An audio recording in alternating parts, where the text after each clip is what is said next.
तो जो इधर कुमार के फादर थे भाई, उनका तो डर के मारे बुरा हाल। वो समझ चुके थे कि ये जो भी शख्स है ये लौट के वापस आ गया है। अब वो शख्स कौन था, ये बहुत बड़ी बात थी। महज 2 साल की बच्ची ने इतना कहर, इतना कोहराम मचा दिया कि उसने इतने दोस्तों को मार दिया और अब सुई आकर के कुमार की फैमिली पर लटक रही थी। कुमार के फादर सच नहीं बताना चाहते थे। कुछ ऐसी बात थी जो वो दुनिया जहां से छुपाते थे। वो किसी दूसरे अघोरी पर चले गए। उन्होंने कहा छोड़ो, रेपरकशंस को छोड़ो, जो होगा देखा जाएगा, पहले मैं अपनी जान बचाऊं। तो इस वीडियो को आप एंड तक देखना, क्योंकि मेरे को आपसे इस वीडियो में एक बात करनी है, काफ़ी ज़रूरी बात है जो मैं आपसे करना चाहता हूँ। तो जितने भी लोग मेरी वीडियो को पूरा देखते हैं, आपको मैं कई लोगों को जानता हूँ जो कमेंट भी करते हैं, तो उनसे मैं इस वीडियो में बात करना चाहता हूँ एंड में। तो इस वीडियो को एंड तक आप ज़रूर देखिए। मैं कभी भी किसी वीडियो के लिए ये बात नहीं बोलता, मैं ये बोलता हूँ आपको जो वीडियो जितनी देर देखनी है वो देखिए, लेकिन एंड में एक बात करनी है, ठीक है? तो प्लीज़, खैर स्टोरी में वापस आता हूं। वो दूसरे अघोरी पर चले गए और उसको भी उन्होंने यही बात बोल दी। अघोरी ने कहा भाई मुझे सच बताओ। उन्होंने कहा मैं सच नहीं बताऊंगा। उसने कहा ठीक है, अगर आप सच मुझे नहीं बताएंगे तो मेरे लिए आपको प्रोटेक्ट करना मुश्किल हो जाएगा। वो उदास हो गए। उसने कहा मुश्किल हो जाएगा, नामुमकिन नहीं है। दुनिया की कोई भी चीज नामुमकिन नहीं होती। अगर भगवान आपकी मदद ना करे तो शैतान कर सकता है। उसने कहा मैं यहां पे एक आग जलाता हूं। एक नॉर्मल सी आग उसने जलाई। कोई ऐसा नहीं था कि आग का कलर अलग हो गया हो या हवा में लौ उड़ रही हो, नहीं, नॉर्मल सी आग थी। उसने कहा अभी की अभी अपनी एक बूंद, खून की बूंद इसमें डालिए, ये लीजिए तेज हथियार, इससे अपना थोड़ा सा जिस्म काटिए और खून की बूंद ड्रॉप कीजिए। उसने वही करा, कुमार के फादर ने। और उसी के साथ साथ उन्होंने ये भी कहा कि अब अपने शरीर के कपड़े का एक हिस्सा काट करके इसके अंदर डालिए, या फाड़ करके कह सकते, कपड़ा फाड़ के उसे डालिए। उन्होंने वो भी करा। एक मंत्र उसने बोला, जो मंत्र यहां पे रिवर्स में था। अब जब भी इस तरीके की चीजों को किया जाता है, या फिर ये अघोरी खास तौर से जब ऐसा करते हैं कुछ, तो ये रिवर्स में करवाते हैं, क्योंकि अगर सीधा करवाएंगे तो वो मंत्र जो है वो पॉजिटिव वे में चला जाएगा। उसने उल्टा करवाया और मंत्र को पढ़वाया 33 बार। अब 33 बार मंत्र पढ़वाने का मतलब ये है कि 33 जो नंबर होता है वो यहाँ पे इतना पॉजिटिव नहीं माना जाता। इसी के साथ साथ एक खोपड़ी दी और उस खोपड़ी के अंदर कुछ यहाँ पे धूप बत्ती वगैरह उसने रख दी। खोपड़ी उसने रख दी और उस खोपड़ी में कहा कि इसके अंदर आप फूंक मारिए। उन्होंने फूंक भी मारी। ये सब कुछ उसने किया और उस खोपड़ी को भी उसने आग में डाल दिया।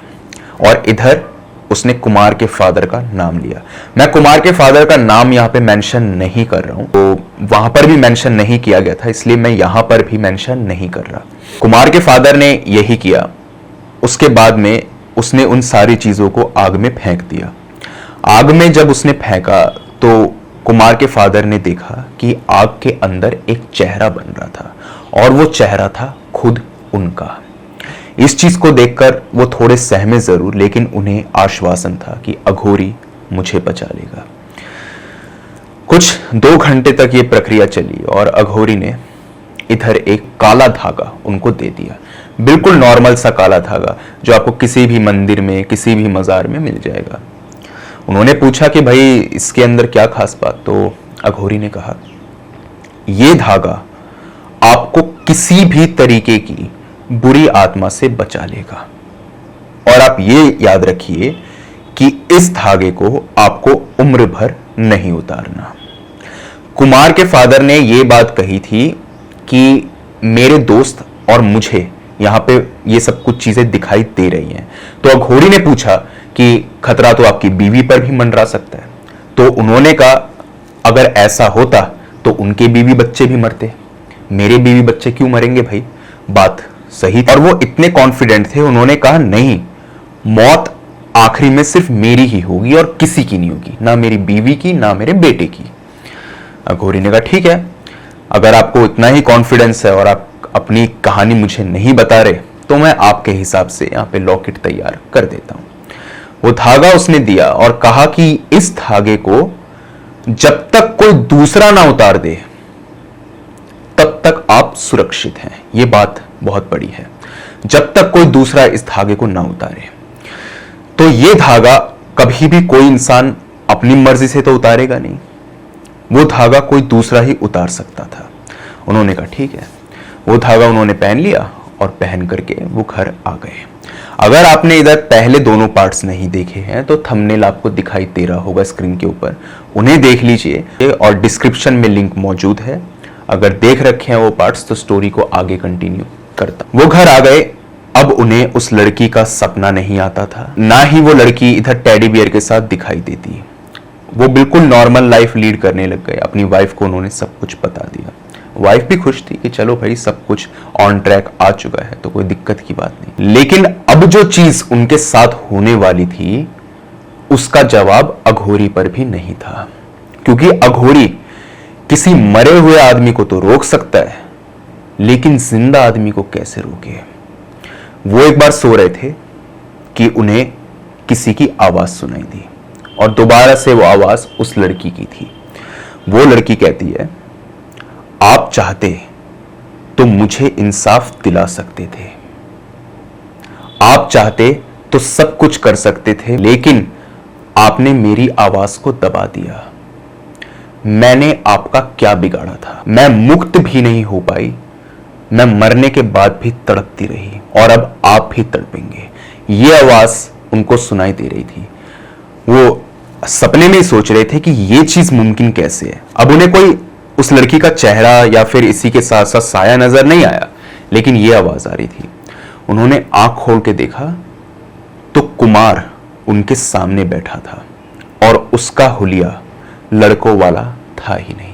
कहने का मतलब उसके बाल यहां पर लड़कियों की तरह थे, इसी के साथ में उसने नजर का टीका यहां लगा रखा था, इसी के साथ साथ एक गुड्डा जो उस लड़की के पास जो होता था उससे अलग था वो था उसके पास में, और एक चॉकलेट वो खा रहा था।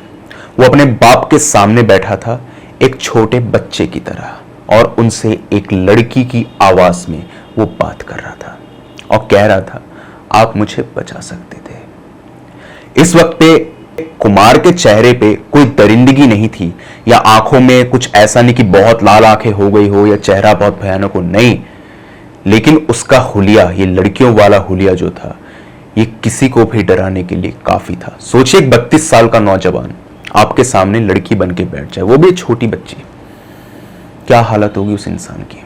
वही उनकी हालत थी। उनके मुंह से एक शब्द बाहर नहीं आ रहा था। वो बस ये बोलते रहे, मुझे माफ कर दो, तो मैंने जो किया वो बहुत गलत किया, मुझे माफ कर दो।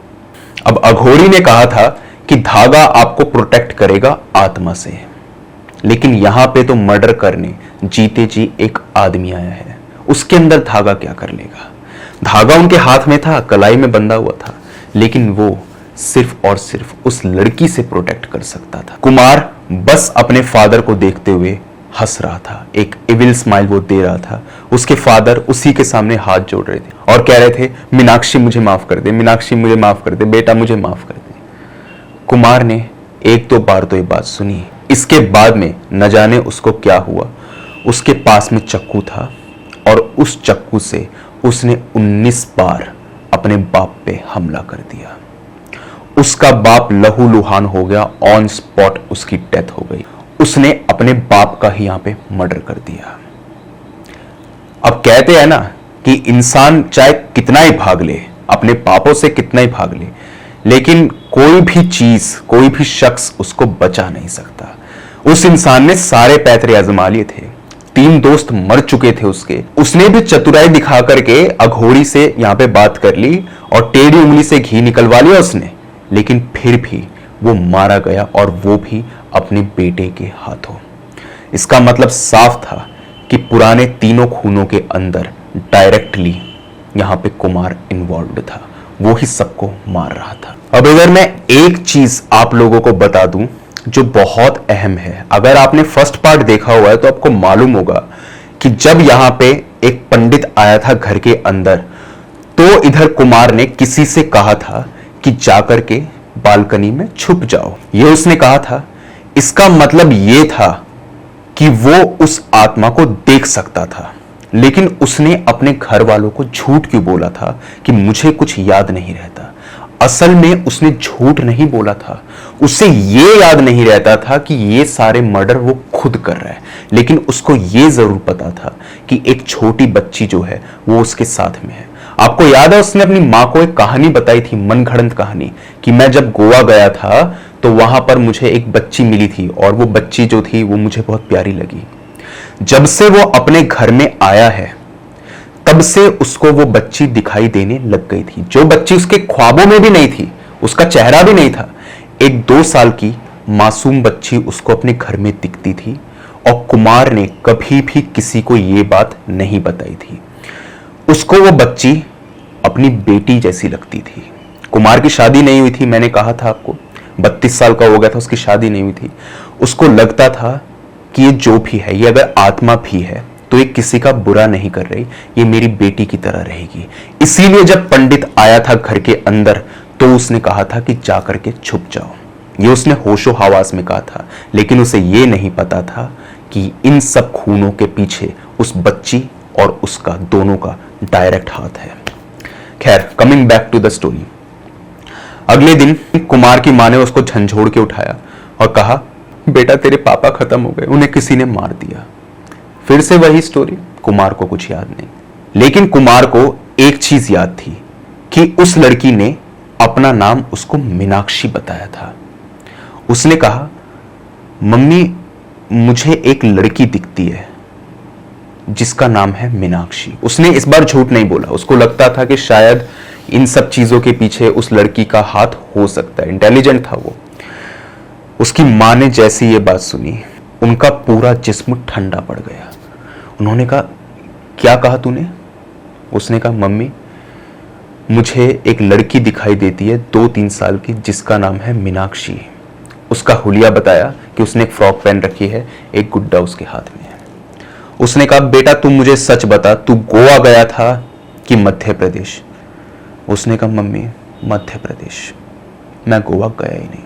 मैं जानता था आप मुझे मध्य प्रदेश नहीं जाने दोगे, लेकिन मुझे वहां जाना था, मेरा काम था, इसीलिए मैंने सभी लोगों से कह करके, और प्रणव को भी मैंने कह दिया था कि अगर कोई पूछे तो बोल देना कि हम लोग गोवा गए थे। उसकी मां ने वही अपने सर पे हाथ रखा और एक कुमार के खींच के थप्पड़ मारा और कहा, तुझे जब मना किया था कि मध्य प्रदेश नहीं जाना, तू गया क्यों? तुझे पता है वहां पर जाकर के कितनी बड़ी आफत तूने मोल ली? उसने कहा, मम्मी आफत आफत आप बोलती रहती हो, मेरी गलती क्या है? क्या हो गया मध्य प्रदेश जाकर के? क्या कर दिया मैंने ऐसा? अपना काम ही तो कर रहा था। आप लोग रोकते रहोगे तो मैं रुकूंगा क्या? मैं कोई छोटा बच्चा तो हूं नहीं। आप बताओ मुझे आखिर दिक्कत क्या है आपको? उसने कहा, बेटा दिक्कत यही है कि मध्य प्रदेश में हमारे कुछ ऐसे तार जुड़े हैं, कुछ ऐसे कलंक हैं हमारे सर पे जो मिटाए नहीं मिट सकते। हमें लगता था कि वक्त के साथ साथ वो कलंक धुल जाएंगे, लेकिन ऐसा नहीं हुआ। आज मैं उसी मोड़ पर खड़ी हूं जहां से ये कहानी शुरू हुई थी। उसने कहा, कहानी क्या है? तो कुमार की मां ने बताया, बेटा तुझे याद है हम लोग भोपाल से वापस आए थे, तब तेरी उम्र सिर्फ 4 साल थी। उसने कहा, अब 4 साल का बच्चा इतना छोटा होता है कि उसकी मेमोरी बिल्डअप होनी शुरू ही होती है। आप खुद देख लीजिए, जब आपकी उम्र महज 4 साल रही होगी तो कितनी बातें याद होंगी आपको? लगभग ना के बराबर। बच्चा जो चीजों को याद रखना शुरू करता है वो तब से याद रखना शुरू करता है जब वो 6 साल का हो जाता है।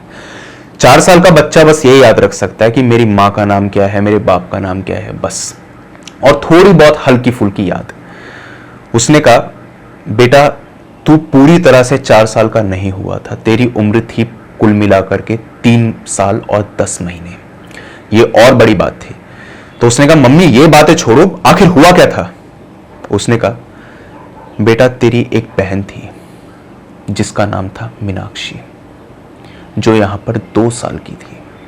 अब मीनाक्षी के बारे में इधर कुमार को कोई अंदाजा था ही नहीं, क्योंकि ना तो मीनाक्षी का जिक्र कभी घर वालों ने किया, ना कभी उसके मुंह बोले चाचा ने या फिर उसके कुमार के जितने भी दोस्त थे उन्होंने, ना ही मीनाक्षी की कोई फोटो थी। कभी भी किसी ने भी कोई जिक्र नहीं किया था। बस इतना उसको याद था कि जब वो लोग मध्य प्रदेश से जा रहे थे तो उस दिन बारिश हो रही थी और सब लोग यहां पर रो रहे थे और ये कह रहे थे कि हम लोग कभी यहां पर वापस नहीं आएंगे। उसने कहा वो मेरी बहन थी, ऐसा कैसे हो सकता है? मुझे वो लड़की दिन रात दिखाई देती है, मैंने तो उसको अपनी बेटी मान लिया था और सोचा था कि ये लड़की सिर्फ मेरे साथ रहेगी, मैं इसको कहीं नहीं जाने दूंगा। उसने पूरी बात बता दी कि पंडित जब आया था तो मैंने क्या क्या किया। उसने कहा मम्मी आगे क्या हुआ वो आप मुझे बताइए। उसकी मां ने कहा बेटा तेरी बहन तेरी ही तरह से बहुत शरारती थी और हम लोग उसको बहुत रोकने की कोशिश करते थे लेकिन वो शरारत से बाज नहीं आती थी। एक बार वो रोड पर खेल रही थी, कुछ यहां पर रात के 8 बज रहे थे कि तभी तेरे फादर के उन तीनों दोस्तों ने उस लड़की को अपनी गाड़ी से कुचल दिया। उन्हें दिखाई नहीं दिया था, उन लोगों ने शराब पी रखी थी। अब ये बात कुमार जानता था कि उसके चाचा, जो मुंह बोले जो चाचा थे जो मर चुके थे, और वो जितने भी लोग मरे थे इंक्लूडिंग हिज फादर, वो सारे के सारे यहां पे शराबी थे। तो उसने कहा वो तो ठीक है मम्मी, पर वो हमारे परिवार के पीछे क्यों पड़ी है, हमने क्या बिगाड़ा? उसने कहा बेटा पूरी बात सुनो। उन लोगों ने उसको उड़ा दिया, उसको मार दिया और तेरे फादर ने इस चीज को अपनी आंखों से देखा। अपनी बेटी को उस गाड़ी के नीचे कुचलते हुए देखा था उन्होंने। अब वो लोग कोई प्रोफेशनल मर्डरर तो थे नहीं कि यहां पे कुमार के फादर को मार दें। उन लोगों से ये काम गलती से हुआ, लेकिन कुमार ने कहा मैं अपनी बेटी को इंसाफ दिलाऊंगा और मैं पुलिस स्टेशन जाऊंगा और बताऊंगा तुम लोगों ने दारू पी रखी थी, तुम लोग यहाँ पे गाड़ी चला रहे थे। उन लोगों ने उसको बहुत पैसे दिए और कहा कि अपना तुम मुंह बंद रखो, और इसी के साथ साथ उन तीनों ने एक बहुत घिनौनी बात कही उस लड़की के बारे में कि 2 साल की ही तो बच्ची थी, क्या ही होता है 2 साल का बच्चा, तुम तो दोबारा पैदा कर लोगे, घबराओ मत, तुम्हें हम यहां पर खूब पैसा देंगे। उसको कुछ 1 करोड़ रुपए दिए उन्होंने उस वक्त पे। तो कुमार को याद था कि हम लोग एक बहुत बड़े घर में रहते थे मध्य प्रदेश के अंदर। आपको बताया था ना मैंने, उसका एक एंसेस्ट्रल प्रॉपर्टी थी, वो उस घर में रहते थे और वो घर उसने उन्हीं पैसों से लिया था। और आज भी जितनी अमीरी बनी हुई थी ना उनके घर के अंदर, वो सब कुछ उन लोगों की देन थी। तो उसने कहा ठीक है, लेकिन हम लोग आखिर दिल्ली क्यों आए? हम मध्य प्रदेश भी रह सकते थे, और पापा इतने घटिया इंसान थे। उसने कहा बेटा, उस आदमी ने अपना मुंह बंद किया, वो चुपचाप बैठा रहा और हम लोगों को लगा चलो कोई बात नहीं, हम इसका अंतिम संस्कार कर देंगे।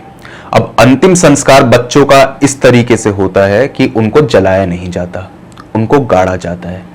तो उस लड़की को यहां पे गाड़ दिया गया, कब्रिस्तान में गाड़ा गया था उसे, नॉर्मल कब्रिस्तान में। अब सोचने वाली बात यह है कि अगर उस लड़की को कब्रिस्तान में गाड़ा गया था तो जहां पर कुमार ने खुदाई करी थी वो जगह कब्रिस्तान नहीं थी, वो जगह थी एक नॉर्मल सी लोकेशन जहां पर और कोई कब्र नहीं थी। ये बात सोचने वाली थी। कुमार ने कहा ठीक है, फिर क्या हुआ? उसने कहा बेटा, तेरे पापा के सिर्फ 3 बेस्ट फ्रेंड्स नहीं थे, दरअसल 4 बेस्ट फ्रेंड्स थे। एक और अंकल थे, विश्वास अंकल, जो यहां पर मध्य प्रदेश में ही आज से 28 साल पहले मर गए। उन्होंने कहा वो कैसे मरे? उसने कहा बेटा, जब ये सारी बात हो चुकी थी, इसके कुछ 13 दिन के बाद में, जब 13वीं हो जाती है, हम लोगों ने इस चीज को भुलाना ही सही समझा और पैसे ने हमारा मुंह बंद कर दिया था। बेटा 13 दिन के बाद में तेरे फादर और वो चारों लोग, कुल मिलाकर के 5 लोग यहाँ पे मनाली के लिए निकल पड़े। और वो लोग जब निकल रहे थे तो उन्हें यहाँ पे एक छोटा बच्चा दिखाई दिया। ये सिर्फ कुमार के फादर को दिखाई दिया था, एक छोटा बच्चा दिखाई दिया। उसको बचाने के चक्कर में उन्होंने अपनी गाड़ी को मोड़ा, जैसे ही गाड़ी मुड़ी वो गाड़ी जाकर के टकराई एक पेड़ से, और ड्राइव यहां पे कर रहे थे तेरे विश्वास अंकल। उनका इतना भयानक एक्सीडेंट हुआ कि उनकी ऑन स्पॉट डेथ हो गई। और तू मुझसे पूछता था ना कि तेरे पापा के पैर पे ये किस तरीके का निशान है। एक निशान था उनके पैर के ऊपर, सर्जरी का होता है ना एक निशान। उन्होंने कहा बेटा, उस वक्त पर तेरे पापा भी बहुत इंजर्ड हो गए थे और वो निशान उन्हें उसी वक्त लगा था। बेटा, वो लोग वापस अपनी ट्रिप से आ गए थे।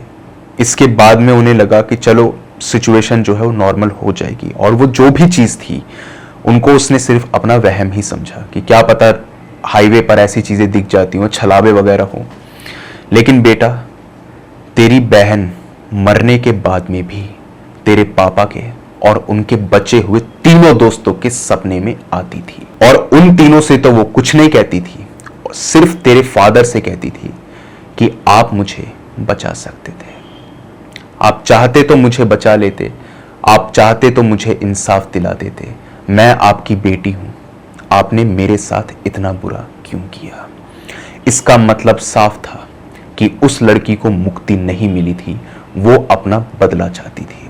एक 2 साल की बच्ची आखिर कैसे बदला लेगी अपना, उसको तो इन सब चीज़ों की नॉलेज भी नहीं थी। उसने कहा ठीक है, फिर क्या हुआ। तो उसकी माँ ने ये बात बताई कि बेटा, फिर तेरे फादर जो थे वो एक अघोरी पर गए, और उनके तीनों दोस्त भी, और जाकर के उसे सारी बात सच सच बता दी कि ऐसा ऐसा हम लोगों ने किया है। अघोरी ने कहा सबसे पहले तो उस लड़की की लाश को निकाल करके देखना होगा कि वो लाश यहाँ पे डीकम्पोज भी हो रही है या नहीं। अगर वो डीकम्पोज नहीं हो रही होगी तो इसका मतलब है कि वो आपसे यहाँ पे बदला चाहती है। उन लोगों ने लाश को खोदा।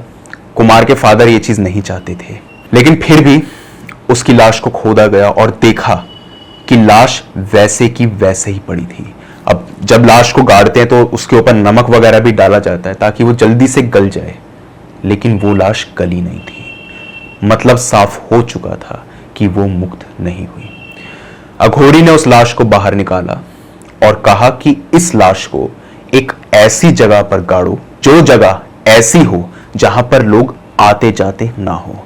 तो एक पुराना सा मकान था और इसी के साथ में वहां पर एक लंबा पेड़ था जिसके नीचे उन्होंने लाश को गाड़ दिया। आपको याद होगा फर्स्ट पार्ट में कुमार वहीं गया था खुदाई करने के लिए। कितनी बड़ी बात है कि समय का पहिया कैसे घूमा कि पूरी दुनिया के अंदर, पूरे हिंदुस्तान के अंदर, पूरे मध्य प्रदेश के अंदर उसको वही जगह मिली जहां पर उसने खुदाई करी थी, और वो भी झूठ बोल करके। कमाल की बात है अपने आप में। वो जगह, उस जगह पर उन्होंने लाश को गाड़ दिया, और वो जगह जो थी वहां पे कोई नहीं आता था, और ये भी कहा जाता था कि यहाँ पे भूतों का बसेरा है। ऐसी बातें तो फेमस हो ही जाती हैं। वहां पे उसे गाड़ दिया। अघोरी ने इसी के साथ साथ कहा था कि इस लाश को गाड़ते हुए इसके ऊपर सूअर के खून से तुम्हें क्रॉस बनाना है। याद है आपको क्रॉस वाली बात? वो क्रॉस जो उनके दोनों दोस्तों को दिखा था। यहां पे सिर्फ कुमार के फादर को और एक और दोस्त को ये चीज दिखाई नहीं दी थी। अब इसके पीछे का क्या लॉजिक है, ये आज तक एक रहस्य ही है। खैर, उस बात को छोड़ो। वो क्रॉस उन्होंने यहां पर बना दिया था। इसी के साथ साथ उस लाश को लाल कपड़े से उन्होंने बांध दिया, और इसके ऊपर कुछ यहाँ पर उन्होंने फूल वूल डाले थे। ये सब कुछ उन्होंने डाला था। गेंदे के फूल उन्होंने यहाँ पे डाले थे, और इसके साथ में उन्होंने यहाँ पर एक जानवर की भी बलि दी थी। शायद मुर्गा या बकरी होगी, उसकी उन्होंने बलि वगैरह दी थी, और उसका खून और उसका मांस भी चढ़ाया गया था। ये सारी चीजें थी। उसके बाद में उसे गाड़ दिया गया। अघोरी ने यह कहा था कुमार के फादर को कि अब इस लड़की को मुक्ति मिल जाएगी। ध्यान से सुनना इस बात को, उसे मुक्ति मिल जाएगी, ये उसने कहा था। लेकिन ये उसने सिर्फ झूठ कहा था।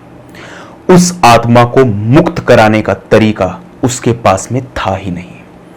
और इस बात का पता सिर्फ और सिर्फ कुमार के 3 दोस्तों को, इसी के साथ साथ कुमार की मां को था कि उस लड़की को मुक्ति नहीं मिल सकती। कुमार के फादर को लगता था कि वो मुक्त हो जाएगी और सब कुछ हो जाएगा, इसीलिए उन्होंने कहा था कि तुम वापस कैसे आ सकती हो, तुम तो मर चुकी थी और तुम्हें तो मुक्ति मिल गई थी, तुम कैसे वापस आ सकती हो। दरअसल बात यही थी, वो आत्मा सिर्फ कैद हो सकती थी, और उसको कैद से सिर्फ वही आदमी निकाल सकता था जो उस परिवार का सच्चा खून हो। अब सच्चे खून का मतलब क्या भाई? या तो कोई चाचा वाचा हो, ताऊ वाऊ हो, या फिर बच्चा हो उनका खुद का। तो यही तो हुआ था। कुमार वहां पे खुदाई करने के लिए गया था। उसको ऐसा लग रहा था कि उस गड्ढे में से कोई आवाज आ रही है, और जब उसने खुदाई करी तो यहां पर उसे एक हड्डी मिली थी जो मेरे हाथ की साइज की थी। क्या पता उस बच्चे की टांग हो। वो उसको हड्डी मिली थी, वो उसने बाहर निकाल ली और इसी के साथ में वो टोटका वहीं टूट गया। अगर कुमार वहां नहीं जाता तो चाहे वो लड़की लाख कोशिशें कर लेती, वो वहां से आजाद नहीं हो सकती थी। अब इसी के साथ में जितनी भी वहां पर चीजें थी, लाल कपड़ा हो गया या जो भी हो गया, वो सब तो अपने आप ही डीकंपोज हो जाता है, वो मैटर तो ऑटोमेटिकली डीकंपोज हो जाता है। और जो जानवर की बलि वगैरह चलाई थी उसका भी उन्होंने मांस वास निकाल करके डाला था, हड्डियां नहीं डाली थी और खून डाला था। वो सारी चीजें तो चली गई, बस हड्डियां ही बची थी उस लड़की की, वो भी इक्का दुक्का, जो यहाँ पे कुमार ने बाहर निकाली है। कुमार ने जैसी ये बात सुनी, उसने अपनी मां को एक बहुत गंदी गाली दी। एक बच्चा अपनी मां को गाली दे रहा है। उसने कहा, एक मां आखिर ऐसा कर कैसे सकती है? चलो मेरे बाप ने इतना गलत किया, तू जाकर के एटलीस्ट बता तो सकती थी, उन लोगों का पर्दा तो फाश कर सकती थी। मां की ममता इतनी बड़ी होती है, तू चुड़ैल कैसे निकल आई? तूने आखिर ऐसा कर कैसे लिया? और इसके साथ में यह जानते हुए भी कि तेरी बेटी को मुक्ति नहीं मिलेगी, तू सुकून से सो कैसे पाती थी? तुझे शर्म नहीं आती? उसने अपनी मां को बहुत उल्टा सीधा बोला और वो डिजर्व भी करती थी। उसने कहा, बेटा गलती हो गई। कह रहा, गलती नहीं हुई, गलती नहीं हुई तुमसे, तुम्हें रियलाइजेशन नहीं है, तुम बच्चे थे उस वक्त पर, जो तुम्हें ये चीज आज गलती लग रही है। गलती नहीं है, ये जानबूझ के करा हुआ क्राइम है और तुम्हारे साथ में जो भी हुआ है बिल्कुल सही हुआ है। लेकिन अभी भी एक सवाल था मन में कि आखिर वो मध्य प्रदेश से बाहर क्यों आए? ऐसा तो नहीं था कि कुमार की मां को कोई ग्लानि थी या कुमार के बाप को कोई ग्लानि थी, वो रह सकते थे उस घर में। मध्य प्रदेश से बाहर आने का सिर्फ एक रीजन था। अघोरी ने कहा था, तुम यहां की मिट्टी में कभी कदम मत रखना, हो सकता है कि अगर तुम यहां पर रहे तो ये आत्मा जागृत हो जाए, और इसको सिर्फ वही जागृत कर सकता है जो तुम्हारे परिवार का अंश हो, या तो उन तीनों के परिवार से या फिर कुमार के परिवार से। तो कुमार ने इस कर्ज को तोड़ा था। कितनी बड़ी बात है अपने आप में कि पूरी साइकिल घूम करके आ गई और एक बेगुनाह यहां पे आजाद हुआ। कुमार को अपने बाप पर भी बहुत गुस्सा आ रहा था। उसने फैसला किया कि वो अपने बाप का अंतिम संस्कार नहीं करेगा और वो चाहता था कि उसका बाप भटके, तड़पे और वो तरसता रहे जिंदगी भर की उसको मुक्ति मिले। लेकिन अगर वो ऐसा नहीं करता तो समाज के लोग चार बातें पूछते। कुमार एक अच्छा लड़का था, उसने सोचा कोई बात नहीं, मैं इसका अंतिम संस्कार कर देता हूं, मैं ये बात कभी किसी को नहीं बताऊंगा और इसी के साथ में मैं यहां पर कोई भी नाता अपनी मां से नहीं रखूंगा। उसने ये सब कुछ सोचा, अंतिम संस्कार भी किया बाप का। लेकिन अब उसकी मां को ये सारी चीजें दिखने लगी। उसको भी यहां पे क्रॉस दिखता था, उसको भी अपनी बेटी की आवाज आती थी कि आप तो मेरी मां थी, आप मुझे बचा सकती थी, आपने क्यों नहीं बचाया? उसने अपने बेटे को ये बात बताई और कहा, बस मैं आखिरी बार तेरे से मदद मांग रही हूं, तेरे को जहां जाना है तू चला जा, मैं कभी भी अपनी शक्ल तुझे नहीं दिखाऊंगी, मैं गुनहगार हूं, मैं मानती हूं, बस मेरी जान बचा। उसने कहा, अभी भी तुझे ये जिल्लत भरी जिंदगी जीनी है? तुझे शर्म नहीं आती? लेकिन मैं एक सच्चे बेटे होने का हक यहां पे अदा करूंगा, मैं लेके जाऊंगा तुझे जिस पंडित पर, जिस मंदिर में तू कहेगी वहां। लेकिन याद रख, अगर तेरा यहां पे हिसाब नहीं हुआ इस दुनिया में तो खुदा तेरा हिसाब करेगा, और वो जब हिसाब करता है ना, वो हिसाब बहुत बुरा होता है। उसकी मां हाथ जोड़ करके कहती है, बस बेटा मेरी जान बचा ले। वो उसको यहां पे किसी मंदिर में लेकर के गया और ये सारी बात उसने बताई। मंदिर में जाकर के पुजारी ने पहले दोनों को देखा और उसके बाद में कहा कि मुझे तो तुम दोनों को देखते हुए ऐसा लग रहा है कि तुम्हारे ऊपर किसी का भी साया नहीं मंडरा रहा। उसने ये चीज बोल दी तो कुमार की मां को लगा शायद हो सकता है उस लड़की को अपना बदला मिल गया हो, तो इसलिए वो चली गई हो। उसने सारे मर्दों को मार दिया और उसका बदला पूरा। लेकिन वो क्यों दिखती थी? कुमार ने कहा, ऐसा हो सकता है कि आप ज्यादा सोच रही हो, इसके चलते ऐसा हो रहा हो।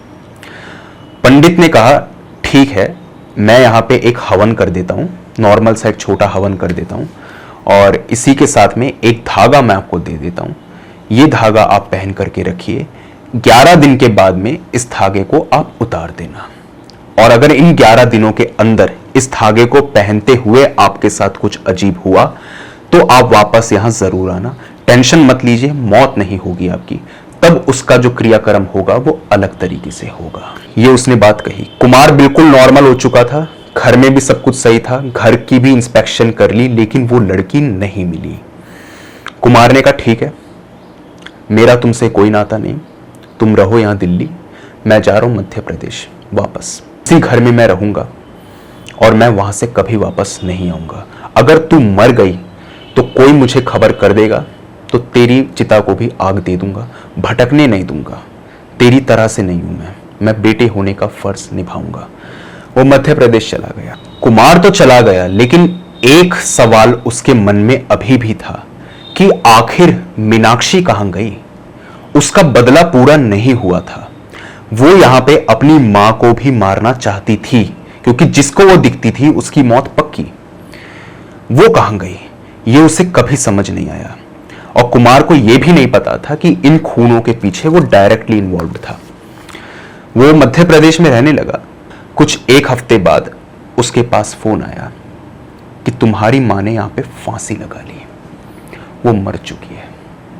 उसने कहा ये कैसे हो सकता है। वो दुख में नहीं था, वो शॉक्ड था। दुख और शॉक्ड काफी डिफरेंट चीजें हैं। उसको दुख नहीं था अपनी मां के मरने का, और होना भी नहीं चाहिए। वो इन्हीं सब चीजों को सोच रहा था, और जब वो अपने घर पर पहुंचा तो वहां पर उसने अपनी मां को तो देखा ही, जिनको अब उतार लिया गया था, डेफिनेटली उतार लिया जाएगा डेड बॉडी को, और एक सुसाइड नोट बरामद हुआ था कि मुझे वो लड़की आज भी दिखाई देती है, वो मुझे जीने नहीं देगी, वो मुझे मारना नहीं चाहती, वो मुझसे सिर्फ एक सवाल पूछती है, ऐसा क्यों किया, मैंने तुम्हारा क्या बिगाड़ा था। ये आवाज मुझे 24 घंटे सुनाई देती है हर वक्त, चाहे मैं जागूं, चाहे मैं सोऊं, चाहे मैं कुछ भी करूं, मैं इस आवाज से बच नहीं सकती। वो लड़की कौन है ये भी मैं नहीं जानती। शायद उन्होंने ये बात इसलिए बोल दी हो ताकि कल को कुमार से कोई यहां पे क्वेश्चन ना करे या कुछ ना करे। अभी भी उन्होंने सच नहीं बताया दुनिया को। लोग कितने काइयां हो सकते हैं आप सोचिए। अभी भी सच नहीं बताया कि मैं उसकी मां थी और हम लोगों ने ऐसा ऐसा किया था। नहीं, उसने कहा मुझे एक छोटी बच्ची दिखाई देती है और मैं इस तरीके की जिंदगी नहीं जी सकती, मैं अपनी जिंदगी खत्म कर रही हूं। वो लटक के मर गई। कुमार ने अंतिम संस्कार किया, और अंतिम संस्कार करने के बाद में उसकी बहन आज उसे पहली बार सपने में दिखाई दी, और वो बिल्कुल नेक आत्मा की तरह उसके सामने आई। उसने कहा मेरे पास और कोई चारा था ही नहीं, मैं बदला इसी तरीके से ले सकती थी। वो सब लोग जो इतनी बुरी तरीके से मरे, उनको मैंने नहीं, उनको तुमने मारा था। बड़े भाई, मैं तुम्हारे शरीर में रहती थी, तुम्हारे पास रहती थी और तुमसे ये सब कुछ करवाती थी, इसके लिए मैं क्षमा प्रार्थी भी, मुझे माफ करना। लेकिन मैं आत्मा होते हुए कभी भी किसी को डायरेक्टली नहीं मार सकती थी। शायद यही वजह थी जिसके चलते वो अपनी मां को नहीं मार पाई। सिर्फ आवाज आती थी, वो सिर्फ आवाज से परेशान कर सकती थी। अब इस तरीके की आत्माएं भी होती हैं जो डायरेक्टली किसी को परेशान नहीं कर सकती, सिर्फ अपनी प्रेजेंस फील करा सकती हैं। इसीलिए वो कुमार का इस्तेमाल करती थी लोगों को मारने के लिए, जिससे उसको बदला लेना था। अब कुमार तो मध्य प्रदेश चला गया, उसका बदला था अधूरा। वो सिर्फ मेंटल टॉर्चर के चलते ही मार सकती थी, और वही उसने किया। उसने कहा मुझे मुक्ति मिल जाएगी, मैं वापस चली जाऊंगी जहां से आई हूं, और मैं बस यही चाहती हूं कि मैं अगर कोई अगला जन्म लूं तो मैं आपकी बेटी बन के आऊं। आप अपने आप को दुख मत देना, अपने आप को कोई मुसीबत में मत रखना। हो सके तो शादी भी कर लेना, मर्जी है आपकी, आप करना चाहे करें, ना करना चाहे ना करें। लेकिन अगर सच में कोई अगला जन्म होता है तो उस जन्म में मैं आपकी बेटी बन के आना चाहती हूं। बस यही मुझे कहना था भैया, और अब मैं जा रही हूं। उस लड़की ने ये बात बोली और ये सपना खत्म। अब आपको याद होगा इस वीडियो की स्टार्टिंग में मैंने आपसे एक बात करी थी कि मुझे आपसे बहुत ज़रूरी बात करनी है। ज़रूरी बात दरअसल क्या है, मैं सभी कमेंट्स पढ़ता हूं तो कई लोग मुझे ये कहते हैं कि आपकी स्टोरी जो है वो 2-3 पार्ट में आप मत डालो, आप एक पार्ट में डालो। अब अगर मैं एक पार्ट में डालूं तो स्टोरी बन जाएगी कुछ 1 घंटे 45 मिनट से 2 घंटे की। आप अगर मुझे कहो तो उस स्टोरी को मैं 10 मिनट में भी खत्म कर दूं, 5 मिनट में भी खत्म कर दूं, 2 मिनट में भी खत्म कर दूं, 2 घंटे नहीं लूंगा। मैं स्टोरी की डेप्थ में जाकर के एक एक बात को बारीकी से बताने में विश्वास रखता हूं, और ये मैं सोचता हूं कि इससे जो है ऑडियंस एंगेज हो पाएगी और वो अपने हिसाब से उसको सोच पाएगी कि सिचुएशन में क्या क्या हो रहा है। आप जो कहेंगे मैं वैसा कर लूंगा। आप एक पार्ट चाहते हैं, मैं 35 मिनट के एक पार्ट में एक स्टोरी बना दूंगा। ये बात मैं आज आपसे क्यों कर रहा हूं, क्योंकि मैं देख रहा हूं मेरे व्यूज जो हैं वो पहले के मुकाबले कम हुए हैं, काफी कम हुए हैं। एक तो ऐसा भी है कि YouTube का एल्गोरिदम ज्यादा पुश नहीं कर रहा, वो तो एक फैक्टर है ही, बट कहीं ना कहीं जो मेरी लॉयल ऑडियंस है वो तो देखती है। जितने आप लोग देखते हैं वो सब तो ठीक है, लेकिन नए लोग उतने नहीं जुड़ रहे। तो आप मुझे बताएं, या तो मैं इसको एक पार्ट के अंदर 35 मिनट में खत्म कर दूं, ऊपर ऊपर से पूरी बात बताई, डिटेल में नहीं गया, स्टोरी खत्म। अब इस स्टोरी को मैं ऐसे ही बता सकता था कि कुमार मध्य प्रदेश गया, वहां से एक आत्मा आई, उसने उसके परिवार को खत्म कर दिया, कुमार को सपना आया कि वो उसकी बहन थी, स्टोरी खत्म। इसको मैं 30 सेकंड में भी बना दूंगा, शॉर्ट बना करके भी डाल सकता हूं। कहानी तो पूरी वही रहेगी, लेकिन डिटेलिंग नहीं हो पाएगी। तो मुझे आप बताइए, लेकिन अगर इसी के साथ में आपको डिटेलिंग भी चाहिए और आप चाहते हैं नहीं भाई ऐसा ही करो, तो एक काम मैं और कर सकता हूं। मैं हफ्ते में 2 स्टोरीज अपलोड करता हूं, 6 दिन में मेरी 2 स्टोरीज आती हैं 3-3 पार्ट की। अगर आपको एक साथ पूरी स्टोरी देखनी है तो मैं ऐसा कर सकता हूं कि हर तीसरे दिन मैं एक स्टोरी अपलोड करूं। कहने का मतलब वो स्टोरी पूरी आएगी 2 घंटे की या फिर 1.5 घंटे की, जो भी होती है, 30-30 मिनट के या 45-45 मिनट के तीनों पार्ट एक साथ अपलोड, काम खत्म। कि आप एक साथ देख सको, जिनको एक साथ देखनी है, जिनको टुकड़ों में देखनी है वो टुकड़ों में देख लिए। ये आप मुझे बताइए, तब मैं डिटेलिंग में वैसे डाल दूंगा। अगर आप ये कहते हैं कि भाई हमें हर दिन एक नई स्टोरी चाहिए, वो भी हो सकता है, क्योंकि कई लोग ऐसा चाहते हैं, वो भी हो जाएगा, लेकिन उसमें डिटेलिंग इतनी ज्यादा नहीं होगी। ऊपर ऊपर से मैं बात को बता दूंगा। जैसे पुरानी वीडियोस आपने देखी होंगी मेरी, अगर आप शुरुआत से फॉलो कर रहे हैं तो 16 मिनट की भी वीडियोस हैं, 30 मिनट की भी वीडियोस हैं, आज 1-1 घंटे की भी वीडियो कोई कोई गई है, 52 मिनट की गई है अभी मेरी लास्ट वाली, जो आपको काफी पसंद आई थी। क्योंकि मैं देखता हूं कि ऑडियंस एंगेजमेंट है। YouTube एनालिटिक्स में जाकर मैं देखता हूं एंगेजमेंट बहुत अच्छी है। आज के ज़माने में जहां लोग शॉर्ट्स वगैरह पे ज़्यादा वीडियोस देखते हैं, इतना टाइम नहीं होता, वहां पे आप लोगों की एंगेजमेंट बहुत ज़्यादा है। मतलब एवरेज एंगेजमेंट बताऊं, अगर 40 मिनट की वीडियो तो 25 मिनट की एंगेजमेंट है। ये बहुत बड़ा नंबर है। तो लोग तो देखना चाह रहे हैं, नो डाउट, मगर वो वीडियो मेरी आगे नहीं जा पा रही। अगर आपको मालूम हो कि इसके पीछे क्या ग्लिच है तो आप मुझे कमेंट सेक्शन में बताइए। आपकी कोई राय और हो इसके अलावा तो भी आप मुझे बताइए, या आप चाहते हैं कि हर दिन एक स्टोरी मिले, वो भी मैं ट्राई कर सकता हूं, कोई बड़ी बात नहीं है। पहले भी करता था, अब भी कर सकता हूं। इसी के साथ में अगर आपको डिटेलिंग के साथ में चाहिए तो हर तीसरे दिन एक कहानी, फिर उसके तीसरे दिन दूसरी कहानी, हफ्ते में 2 कहानियां आ जाएंगी, लेकिन अपलोड जो होगी वो हर तीसरे दिन होगी वो, और पूरी कहानी अपलोड होके आ जाएगी जिनको पूरी देखनी हो। बाकी आप बताइए मुझे, आपको क्या लगता है कि ये चीज ठीक रहेगी या वैसे ही करता रहूं जैसे करता रहता हूं? क्योंकि आज तक मुझे किसी ने भी कमेंट में ये नहीं बोला कि आपकी लंबी स्टोरी होने के बावजूद भी हमें बोरिंग लग रही है या फिर हम इससे कनेक्ट नहीं कर पा रहे। अच्छे ही पॉजिटिव कमेंट्स आते हैं आपके, तो उसके लिए तो शुक्रिया भाई, हमेशा हमेशा के लिए शुक्रिया। मगर बताइए अब मुझे, क्योंकि मुझे वो रिजल्ट नहीं मिल रहा जो मैं चाहता था। एटलीस्ट उतना तो मुझे रिजल्ट मिले। तो प्लीज कमेंट जरूर कीजिएगा। अगर आपको लगता है कि कोई राय आप पर है और आप मेरे साथ शेयर करना चाहते हैं तो आप मुझे कमेंट प्लीज जरूर कीजिए और बताइए कि हाँ ये हमें प्रॉब्लम लगती है या फिर ये प्रॉब्लम नहीं है। जो भी हो वो आप जरूर बताइए। बाकी ये भी मुझे बताइए कि स्टोरी आपको कैसी लगी, अच्छी लगी कि बुरी लगी, ये मैं जानना चाहूँगा। तो अगर आपके पास में भी कोई ऐसा ही हॉरर और क्रीपी इंसिडेंट है तो आप मेरे साथ शेयर कर सकते हैं मेरी जीमेल और इंस्टा आईडी पर। जीमेल आईडी ऊपर दिखाई दे रही होगी आपको और इंस्टा आईडी का लिंक डिस्क्रिप्शन बॉक्स में मौजूद है। दोनों ही प्लेटफॉर्म्स में से जिस भी प्लेटफॉर्म पे आप कंफर्टेबल हो वहां पे जाकर के अपनी स्टोरी मेरे साथ साझा कर दीजिए और जैसे ही आपकी स्टोरी मुझे मिलेगी उस पर एक सेपरेट डिटेल्ड वीडियो मैं बना दूंगा। अगर आपको टाइप करने में प्रॉब्लम है तो वॉइस मैसेज के जरिए भी अपनी स्टोरी इंस्टा पे डीएम कर सकते हैं। तो आज की वीडियो के अंदर इतना ही था। अब मिलता हूँ जल्द ही आपसे एक अगली वीडियो में। तब तक के लिए टेक केयर, गुड बाय।